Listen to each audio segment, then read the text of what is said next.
in all my years as a Presbyterian minister and divorce lawyer, I've never had a case or situation with my congregation or clientele that has caused me so much internal strife as the one I'm presently facing.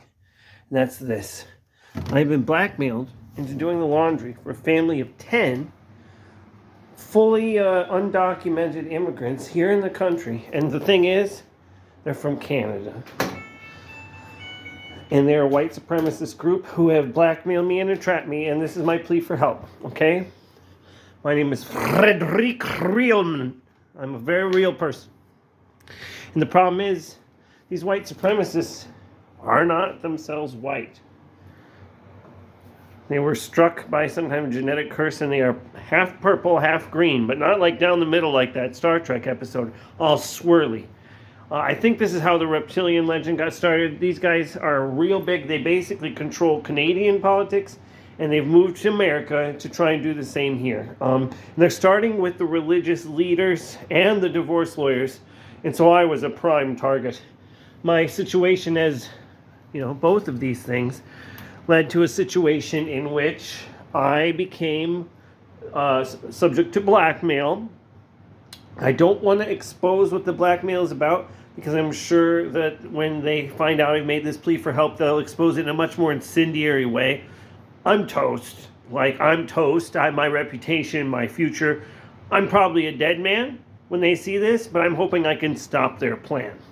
So don't worry about me. I don't want this scandal, because let's face it, I'm doing their laundry. That takes 15 minutes every 3 days. And I can't take it anymore. I am an adult American man. I don't care what anyone says.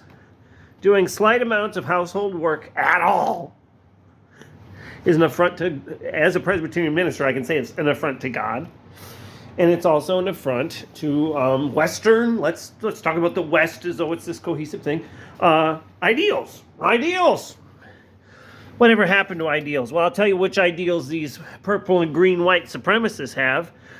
Conquer the church, through the church, conquer the political right. They always target the political right, rile them up, and then when consternation is at peak maximum, and they have installed their puppet rulers, then they can change the Constitution. You can see it in Canada, clearly. This has already happened, so we're in a tough situation. As a people, as a human people, and I hope that if anything good comes out of this horrifying cultist obsession with supremacy and domination, I hope if anything good comes out of it, it's that the survivors of this, I think they might be aliens. Their mutation story doesn't exactly line up. They do have beaks. They have 4 legs, kind of chicken claws. So I'm saying they might be able to carry out this fiendish plot of which they speak. And if they can, we need to band together as one people, one humanity, as humankind itself, and not as representing the Greeks and representing the Russians. We need to eliminate, if anything, these aliens have taught me, and I'm just going to call them aliens now, even though I led with undocumented immigrants, because surely they're undocumented. I won't call them illegal, because that's giving into their framework. All this right-wing stuff, I want everyone here to know, is from these kind of alien, hybrid, mutant invaders. And invaders is what they are, and they've usurped the church. I should know I'm a real-life Presbyterian minister. I think you're forgetting, so you come at me like, that's not true. The church operates according to its own values. Not true. This is what they told me. This is straight from their mouth. And as a Presbyterian minister, this is a cross around my neck. As a Presbyterian minister, let me hide what it really is so you believe that. As a real Presbyterian minister, mind you, it stung what they said to me. They said to me, I'll never forget it.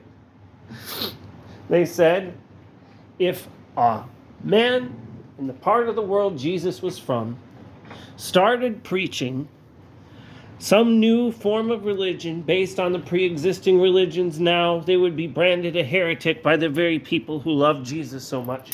And you know how I know? Because the most right-wing people who claim to love Jesus hate Muhammad, the next person who believed everything came along and said, I have more to add. The first person is worth dying for, and they treat the second person like their mortal enemy. And that's how I know that even though most humans worship the same God, they've divided themselves so much they feel like alien species. And as alien species, I think they understand. So I cried all night long because I'm so passionate about my belief in religion. But I still think it's true. I think sometimes God just tests us with beaked, four-legged, swirly-colored alien invasions. So I'm doing my part to resist. I'm doing their laundry very slowly, sending out this SOS message. I want you to do your part and become a communist. Thank you.